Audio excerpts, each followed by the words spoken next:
बताऊं कितना चाहूं मैं तुम्हें, ले जा जरूरत। हेलो दोस्तों, जय हिंद, जय भारत, राम राम, सत श्री अकाल। आज हम लेके चल रहे हैं आपको अखंड भारत की तरफ। आज हम अखंड भारत की सैर कराएंगे आपको। उससे पहले हमने पीछे का रिवाज करवा देते हैं। पीछे तो आपको हमने भारतीय संविधान के बारे में बताया था। पहला संविधान के बारे में बताया था, जो एक किताब है। भारत के नियम कानून बताती है आपको क्या करना चाहिए, क्या नहीं करना चाहिए, कैसे चलना चाहिए, कैसे नहीं चलना चाहिए। सब सारी बातें सरकार के बारे में बताती है, क्या क्या करना चाहिए, क्या नहीं करना चाहिए। एक तरीके से कह सकते हैं कि हमें चलना सिखाती है। और दूसरी बात, अनुच्छेद अनुच्छेद में एक अनुच्छेद में बताया था आपको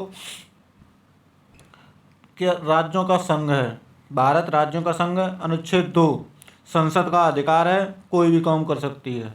अनुच्छेद 3 कहता है राष्ट्रपति कुछ नहीं कहेंगे और ना कुछ सुनेंगे। सरकार संसद क्या कर रही है, क्या नहीं कर रही है, वो अपने मर्जी से चलेगी। और चौथी कह रही है कि 2 और 3 प्रयोग होंगे तो राष्ट्रपति कुछ नहीं कहेंगे, सिर्फ साइन करेंगे। लो भैया, चिरैया बैठा दी है, आपकी मर्जी, कुछ भी करो। अब आ जाते हैं अखंड भारत की तरफ। अखंड भारत कहता है हमारा कि अखंड भारत कहता है कि हमारा भारत अखंड था, अभी भी था, अब हो जाएगा। सबसे पहले 1883 में डूरंड लाइन अफ़गानिस्तान को अलग कर देती है। ये अंग्रेज़ लोग सिर्फ अलग करने के अलावा किया ही क्या है इन्होंने। अखंड लाइन, ये डूरंड लाइन खींच दी गई, अफ़गानिस्तान अलग कर दिया गया। दूसरा टुकड़ा 1935 में किया गया, इसे म्यांमार को अलग किया गया, जिसे बर्मा कहते थे। प्रेजेंट में से म्यांमार कहते हैं। तीसरा टुकड़ा 1947 में किया गया, जिसे पाकिस्तान आज आतंकवादी के नाम से जाना जाता है। ये आतंकवादी ही कह सकते हैं आप, वैसे मजाक के तौर पे कह रहे थे। ये रेड क्लिफ रेखा खींची गई थी। और फिर बाद में भारत बांग्लादेश के बीच बॉर्डर जीरो लाइन कहते हैं। अंग्रेज़ों के जाने के बाद तीन रियासती बचे थे। 3 विकल्प दिए थे अंग्रेज़ों ने, जो भारत से टूटे हुए थे ना, बिखरे हुए थे। 552 रियासतों से ज़्यादा टुकड़े हुए थे भारत के। उन लोगों को सबको बताया गया था कि पहले शर्त यह है कि आप पाकिस्तान जा सकते हैं, दूसरी शर्त यह है कि आप भारत रह सकते हैं, तीसरी शर्त ये रख दी थी कि आप अपना नया देश बना सकते हैं। ये सब अंग्रेज़ों ने किया धरा था। अंग्रेज़ों ने किया था कि आपको क्या क्या करना है। अब तीसरी रियासत आपको रियासतें बताते हैं। 552 से ज़्यादा रियासतें थीं। उसमें से सिर्फ सरदार पटेल ने 3 रियासतों को मिलाने का काम किया था। उसमें सरदार पटेल, बीपी मेनन और माउंटबेटन, ये 3 लोगों की भूमिका रही थी मिलाने के लिए। वो 3 रियासतें कौन सी थीं? एक हैदराबाद था, एक जूनागढ़ था, एक जम्मू कश्मीर थी। तीनों रियासतें आपके सामने हैं, आप देख सकते हैं।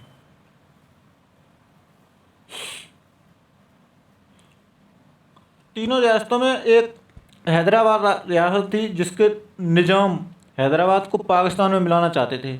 वहाँ के राजा निज़ाम थे, किंतु सरदार पटेल ने इसे पुलिस की वर्दी में सेना को भेजकर ऑपरेशन पोलो चलाया, जिसके तहत हैदराबाद को भारत में मिला लिया गया। उसके बाद दूसरी रियासत आती है जूनागढ़। ये गुजरात के एरिया में पड़ती थी, जो पाकिस्तान जाना चाहता था। किंतु सरदार पटेल ने जनमत संग्रह कहते हैं उसे, जो राजा को धमका दिया जाए और उसके बाद कहा जाए कि वोटिंग करेंगे।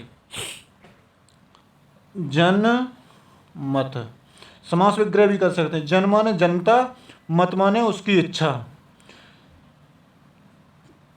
तो जनमत संग्रह कराया गया। उस फिर जनता ने भारत को रहना पसंद किया। राजा कहते थे हम पाकिस्तान जाएंगे, तो उसे जनमत संग्रह के हिसाब से भारत में मिला लिया गया। तीसरी आती है जम्मू कश्मीर। जम्मू कश्मीर कहता था नहीं, हम अपना नया राज्य पाकिस्तान में बनाएंगे, न राजस्थान न पाकिस्तान जाएंगे न भारत जाएंगे, सिर्फ और सिर्फ हम अपना नया देश बनाएंगे जो जम्मू कश्मीर के नाम से जाना जाएगा। आज वही 370 हटा के इंडिया के नाम से जाना जाता है। यहाँ की जनता मुस्लिम थी, लेकिन राजा हिंदू हरि सिंह थे। उन्होंने कहा कि हम न भारत रहेंगे न पाकिस्तान रहेंगे, स्वतंत्र देश बनाएंगे। देख ले बकलोल को। तब तक पाकिस्तान आतंकवादियों ने घुसपैठ हो गई और राजा हरि सिंह को पता लगा कि अब नहीं बच सकते हैं बिना भारत के। तब राजा हरि सिंह नेहरू के पास आए। सरदार पटेल ने 26 अक्टूबर 1947 को विलय पत्र पे हस्ताक्षर करके भारत में अंग एक बना लिया। राजा हरि सिंह ने एक शर्त रख दी, उनका संविधान उनके हिसाब से चलेगा, सिर्फ हम आपके साथ हैं, जिसे 370 और 37A के नाम से जाना जाता था। उसके बाद भारत में 552 राष्ट्र से ज़्यादा रास्तें मिल चुकी थीं। उनके राज्यों के नाम कैसे जानेंगे? अभी न हैं राजस्थान, हरियाणा, चंडीगढ़, छत्तीसगढ़, उत्तर प्रदेश, बिहार, इस तरीके से 28 राज्य हैं। तब कैसे? तब ऐसे नहीं थे। तब ABCD सिर्फ 4 राज्य हुआ करते थे।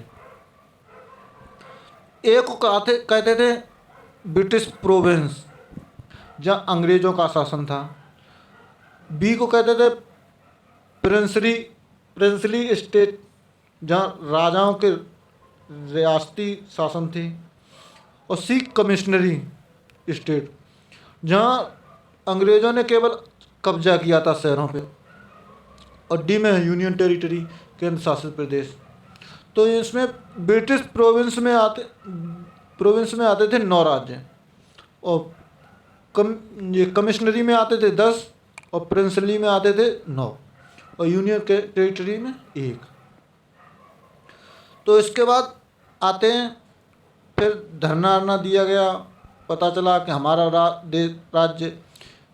राज्य भाषा के नाम से अलग होना चाहिए, जाति के नाम से अलग होना चाहिए, बिरादरी के नाम से अलग होना चाहिए, पढ़े लिखे के हिसाब से अलग होना चाहिए। इसमें कुछ नहीं हुआ। इसके बाद धरना दिए गए, और क्या, फिर एक कमेटी बनाई गई, एस.के. धर कमेटी, जिसे भाषाई आधार पर गठन किया गया। 1948 में एस.के. धर आयोग का गठन किया गया, किंतु भाषा के आधार पर गठन करने का बहुत तगड़ा विरोध हुआ, जिसमें JVP समिति लाई गई। जवाहरलाल नेहरू, पट्टाभी सीतारामैया, सरदार पटेल, इसमें 3 लोगों का हाथ था। इन्होंने भाषाई आधार पर राज्यों का गठन का विरोध ही किया था, लेकिन हुआ कुछ नहीं, बने राज्य। 1952 में तेलुगु भाषा के लिए भारत का राज्य में मांग करते हुए रामलू पेट्टू भूख हड़ताल पर बैठ गए। जब रामलू पेट्टू भूख हड़ताल पर बैठ चुके थे, तो सरकार ने उनकी तरफ कुछ नहीं देखा। कैसे अन्ना हजारे बैठ चुके थे भूख हड़ताल पर, सरकार ने उनकी तरफ तो देखा था। और हड़ताल पर बैठ गए, ऐसे नहीं बैठ गए, 56 दिन तक बैठ गए। 56 दिन तक सरकार ने भूखले ही छोड़ दिया, और 56 दिन के बाद उनकी भूख हड़ताल पे मृत्यु हो गई। विरोध और ज़्यादा बढ़ गया। सरकार ने कहा ये क्या हुआ, विरोध हद से ज़्यादा बाहर जा रहा है, तोड़ फोड़ हो रही है। तो नेहरू जी ने 1 अक्टूबर 1953 आनन फानन में मजबूरी में आके जल्दी से ही एक आंध्र प्रदेश का राज्य तेलुगु भाषा में गठन कर दिया। तो भाषाई आधार पर प्रथम राज्य बना था आंध्र प्रदेश 1953 में। भाषाई आधार पर राज्यों का गठन हुआ 1953 में। फजल अली आयोग का गठन किया गया। जब भाषाई आधार पर आंध्र प्रदेश का गठन कर दिया गया था, उसके बाद दूसरे राज्य वाले भी भड़क गए। दूसरे राज्य वाले भड़क गए कि हमें भी चाहिए गठन करना है, हमें भी राज्य का दर्जा देना है, राज्य का नाम बताना है। हमारा राज्य दूसरा रहेगा, दूसरा राज्य दूसरा रहेगा, तीसरा राज्य तीसरा रहेगा, नाम के हिसाब से। लेकिन फिर फजल अली आयोग का गठन किया गया।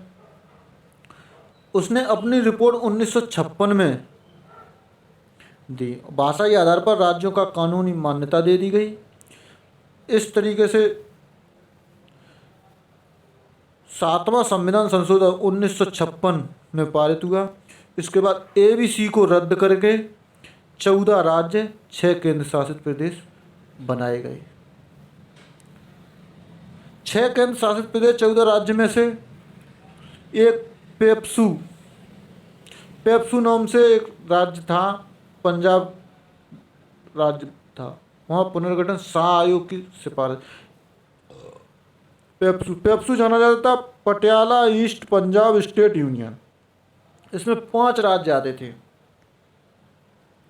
इसमें जो हिमालय की तरफ था उसे हिमाचल प्रदेश बना दिया, जहाँ हिंदी बोली जाती थी उसे हरियाणा बना दिया, जहाँ पंजाबी बोली जाती थी उसे पंजाब बना दिया, और चंडीगढ़ को विवादित था इसलिए यूनियन टेरिटरी बना दिया। यूनियन टेरिटरी बनाने के बाद इस प्रकार भारत का एक विशाल साम्राज्य जो सिमट कर रह गया, जिसे 28 राज्य 7 केंद्र शासित प्रदेश बन गए। पहले केंद्र में 29 राज्य 8 केंद्र शासित प्रदेश थे, लेकिन जम्मू कश्मीर ने राज्य का दर्जा छीन लिया गया और 28 राज्य बच गए। पहले 7 केंद्र शासित प्रदेश थे, लेकिन जम्मू और लद्दाख को 2 केंद्र शासित प्रदेश बना देने से उनकी संख्या 9 हो गई। लेकिन डिसीजन लिया गया कि दादर नगर हवेली और दमन दीव को अलग हैं, इन्हें एक कर दिया जाए। अब वर्तमान में 28 राज्य 8 केंद्र शासित प्रदेश बच गए हैं। इसी प्रकार आपकी वीडियो में आगे बढ़ती है और आपको कुछ क्वेश्चन मिलते हैं।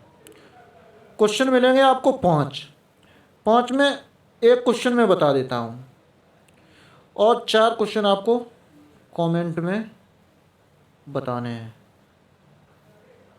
पहला क्वेश्चन कहता है, भारत के संविधान के अंतर्गत निम्नलिखित में से किसको राज्यों की सीमाओं को परिवर्तन करने की शक्ति प्राप्त है? पहला है संसद, दूसरा है लोकसभा, तीसरा है राष्ट्रपति, चौथा है सर्वोच्च न्यायालय। तो आपको उत्तर देना है। इसका उत्तर हो जाएगा ए, नंबर संसद। इसी प्रकार नंबर 2 कहता है, 2 कहता है राज्य पुनर्गठन आयोग ने 1 नवंबर 1956 को कितने राज्य और कितने संघ राज्य बनाए? ये आपको कमेंट में बताना है। ऐसे ही प्रकार तीसरा है, संविधान के निम्नांकित में से किस प्रावधान के अंतर्गत भारतीय संसद को नया राज्य बनाने का अधिकार है? ABCD 4 है, 4 में आपको बताना है। चौथा है, नए राज्य के गठन की शक्ति निहित है किसके पास है? संसद, मंत्रिमंडल, राष्ट्रपति या राज्य पुनर्गठन आयोग में। इसी प्रकार 5वां क्वेश्चन है, 5 ही तक रहो। 5वां क्वेश्चन कहता है, निम्नलिखित संविधान संशोधन में से किसके द्वारा सिक्किम को विधिवत राज्य संघ के एक पूर्ण राज्य के रूप में सम्मिलित किया गया? 34वें, 35वें, 36वें, 37वें। आपको कमेंट करना है, कमेंट में बताना है इसके उत्तर, और लाइक करें, शेयर करें, कमेंट करें और सब्सक्राइब करें। घंटी ज़रूर दबा दें ताकि आपको पता चले हम कब आ रहे हैं। हम आए तो आपको पता चल जाए। जय हिंद, जय भारत। इसी प्रकार वीडियो आगे देखने को मिलेगी। जय हिंद, जय भारत, जिंदाबाद।